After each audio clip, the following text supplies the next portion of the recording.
Class fourth, how are you all? कैसे हो? सब अच्छे हो? ओके। जो मैंने कल आपको होमवर्क दिया था वो कंप्लीट किया कि नहीं किया? Yes, there are so many student जिन्होंने मुझे वापस फोटोज भेजे। बेटा अगर आप अपना होमवर्क कंप्लीट कर लेते हो तो you just send me a pic of your homework, so it is easy for me to know that you are doing the homework और नॉट डूइंग द होमवर्क। ठीक है? अब आप बोलेंगे मैम आई है तो देयर मस्ट बी समथिंग, मैं कुछ करवाने आई हूँ। तो करवाने ये आई हूँ कि ये आपकी बुक है, ये आपको ग्रामर की बुक आपके ना पूरे सेक्शंस के साथ मिली होगी, जितने भी बुक्स मिली है उसके साथ मिली है। It is a set. तो ये ग्रामर की बुक हमें कंप्लीट करनी है, बट बिफोर दैट आपको पता है मैंने थर्ड में आपको बहुत सारे ग्रामर के टॉपिक करवाए थे, तो वही सारे टॉपिक हमें रिकॉल करने हैं, फिर से याद करने हैं, क्योंकि भूल चुके हो आप। वापस इतना लंबा गैप होता है ना, आप सब भूल जाते हो, तो फिर से याद करने पड़ेंगे। आपको पता है स्टार्टिंग में मैंने आपको एक वीडियो भेजा था सेंटेंस का, और आपको पिछली बार मैंने सेंटेंस का प्रोजेक्ट भी दिया था ना। और कितना लेट लेके आई थी कुसुम, तो सबसे लेट लेके आई थी। जैनम ने बहुत अच्छा बनाया था, दिव्यांशी का प्रोजेक्ट बहुत अच्छा था, बहुत सारे बच्चे जिनका प्रोजेक्ट, हनी का प्रोजेक्ट बहुत अच्छा था, प्रतिज्ञा थोड़ा लेट लेके आई थी, आयुष और मोहित दोनों ने साथ में मिलके बनाया था। याद आ रहा है आपको? मुझे तो याद आ रहा है। ओके, सो इतने सारे बच्चे थे जिन्होंने बहुत अच्छा बनाया था। सो अभी अपने को क्या करना है कि अपने को ये बुक खोलनी है और ये वाला चैप्टर निकालना है, चैप्टर फर्स्ट, जिसका नाम क्या है? क्या लिखा है मैंने यहाँ पे?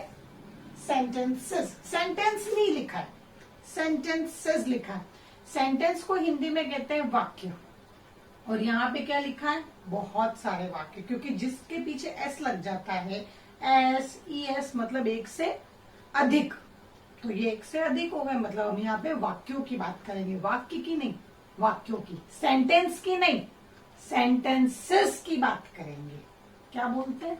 एक तो आप बोलते नहीं हो मेरे साथ, सबसे बड़ी प्रॉब्लम आपकी, you are not talking with me, you have to give me a reply. Okay, तो रिप्लाई दीजिए सेंटेंसेस, बोलिए मेरे साथ, सेंटेंसेस। क्या बोलना है? Sentences. Okay, so before starting the video, before starting our class, सबसे पहले मैं ये बता दूं कि सेंटेंसेस होते क्या। Whenever we write a sentence, जब भी हम कोई सेंटेंस लिखते हैं तो उसका मीनिंग निकल के आना चाहिए। The words are to be in a form, a correct order. जब शब्दों को एक करेक्ट ऑर्डर में रखा जाता है तो ही एक सेंटेंस फॉर्म होता है। एग्जाम्पल देती हूँ, आपकी फर्स्ट टू लेके 12th तक की क्लासेस हैं। फर्स्ट टू 12th क्लासेस अगर रूम अरेंज रहता है तो पता चलता है कि हाँ, first room, second room, third room, fourth class, fifth class, sixth class. लेकिन अगर सब कुछ मर्ज कर दिया जाए, 12th के बाद फर्स्ट, फर्स्ट के बाद सीधा थर्ड, थर्ड के बाद 9th क्लास, 9th क्लास के बाद 6th क्लास, तो सामने वाला तो घूम जाएगा ना, जो आएगा, अरे यहाँ थर्ड है, अच्छा यहाँ तो फोर्थ आनी चाहिए, नहीं यहाँ फिफ्थ है, अच्छा यहाँ फिफ्थ आनी चाहिए, अच्छा यहाँ 12th है, वो घूम जाएगा। तो उसी तरह से अगर सेंटेंस में वर्ड को करेक्ट फॉर्म में नहीं जमाया तो you can't get the meaning, you can't able to get the meaning, and you don't know what is the meaning of that sentence, वो सेंटेंस क्या बोलना चाहता है।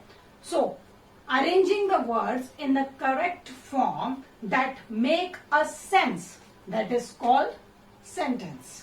ओके, क्या डेफिनेशन है वो सब मैं आपको ग्रुप में भेज दूंगी, दैट यू विल राइट।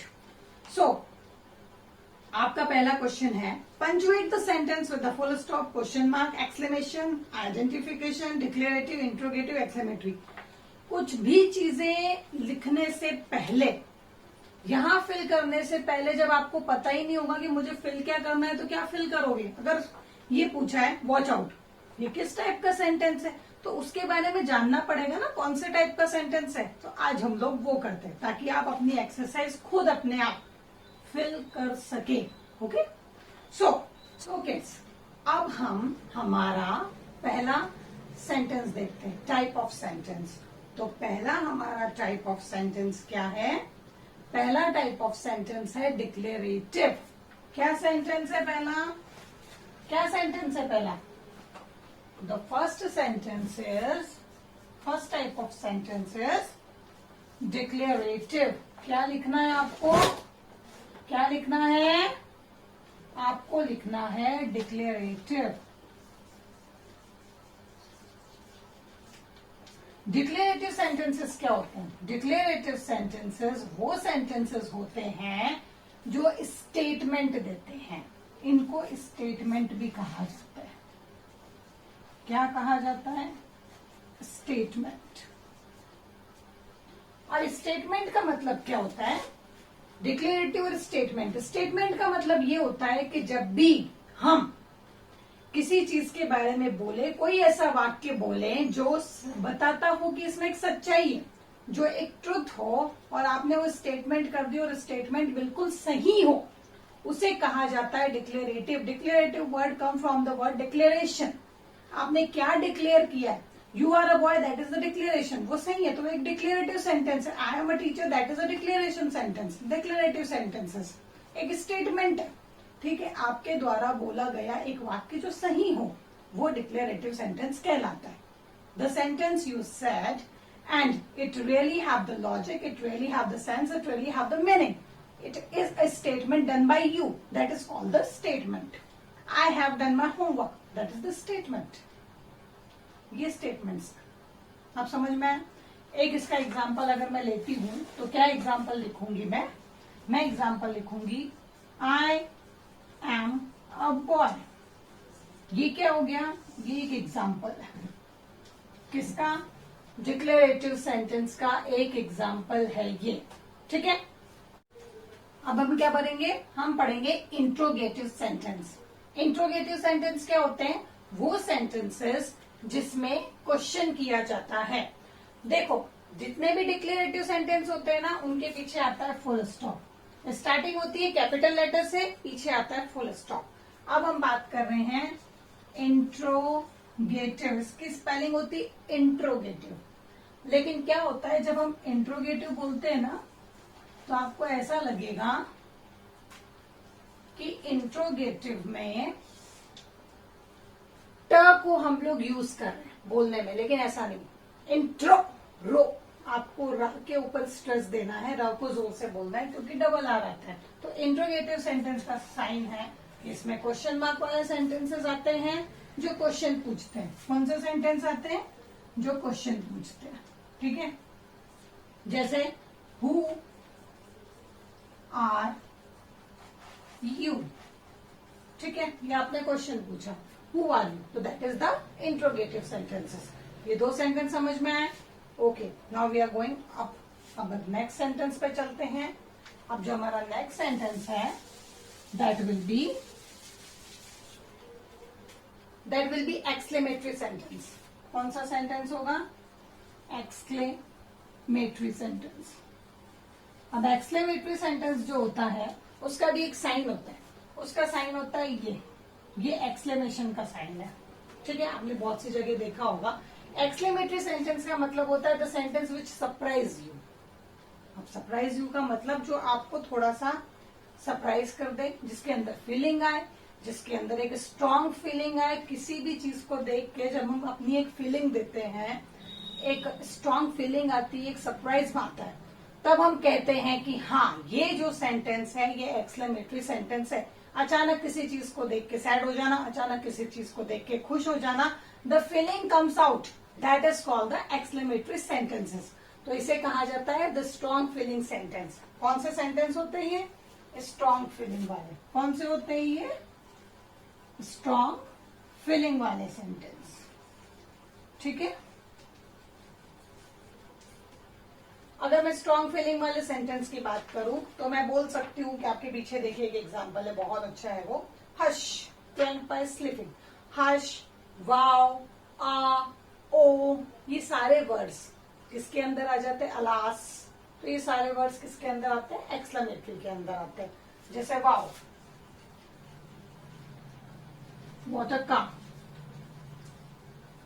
तो जब ये वाव बोला और एक्सक्लेमेटरी सेंटेंस लगाया तो ये कौन सा सेंटेंस बन गया? एक्सक्लेमेशन वाला सेंटेंस बन गया। ठीक है, ओके, ये थ्री टाइप समझ में आई, exclamatory, declarative and interrogative.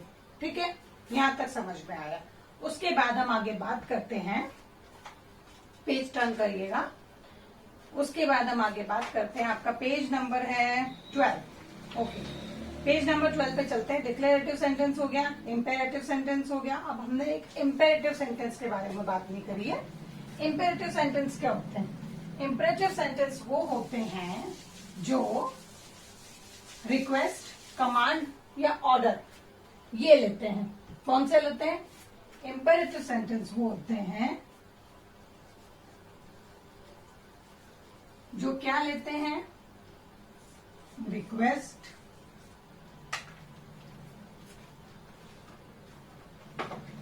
Command और ऑर्डर। मतलब इसके अंदर रिक्वेस्ट आती है, कमांड आता है और ऑर्डर आते हैं। एक चीज और आती है, दैट इज सजेशन। क्या आता है इसमें? सजेशन। तो ऐसे जो सेंटेंसेस होते हैं जिसके अंदर क्या वर्ड आ जाए? प्लीज। क्या वर्ड आ जाए? प्लीज, मे,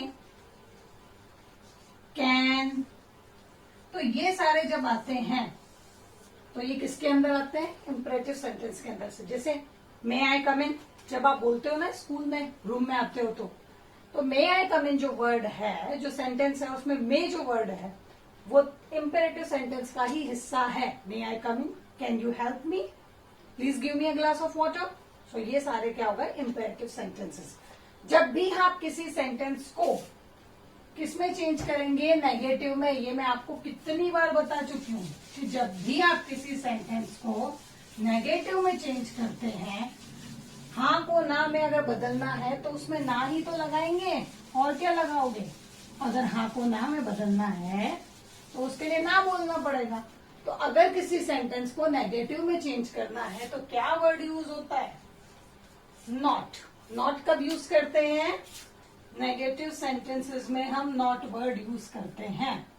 जब भी हमें नेगेटिव सेंटेंस बनाना हो तो हम किसका यूज करेंगे? नॉट का। I am going, I am not going. तो नॉट लगाने से क्या हो जाता है? सेंटेंस नेगेटिव बन जाता है। आई एम गोइंग एक स्टेटमेंट सेंटेंस है और आपने बीच में नॉट लगा दिया तो वो एक नेगेटिव सेंटेंस बन गया। यहां पे देखिएगा पेज नंबर 12, आप ही की बुक से एग्जांपल लेते हैं। ओके, डिक्लेरेटिव सेंटेंस है I am in the school चौक। ठीक है, अगर मैं इसको नेगेटिव बनाती हूं, I am not in the school चौक।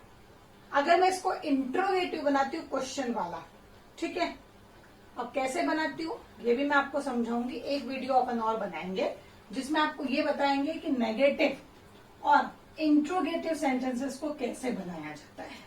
अभी आपने ये समझा कि ये 4 सेंटेंसेस कौन से होते हैं। अब नेगेटिव और इंट्रोगेटिव सेंटेंस को कैसे बनाया जाता है, how we change the sentence, sentence को चेंज कैसे करते हैं, that we will know in the next video. Okay kids, I hope that you understood this much of. आपको इतना समझ में आया होगा। फिर भी अगर किसी को कोई कंफ्यूजन है, you can call me, you can contact to me. Okay kids, thank you, bye bye.